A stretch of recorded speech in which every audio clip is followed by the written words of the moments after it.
Hola clase, yo soy Tai y hoy yo cociendo arroz con pollo.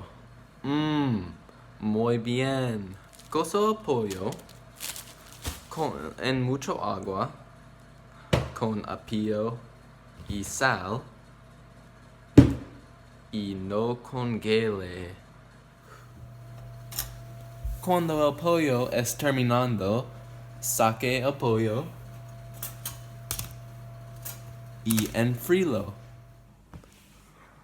Cuando fresco, disminuye y consérvalo. En un horno, agregue el aceite a freír el ajo. Añada arroz, un pizca de sal y caldo de pollo. Tape la cacerola. En una cacerola, salte apio, ajo, anato y el pollo. Agregue arroz y mezclelo. No movelo. Comelo.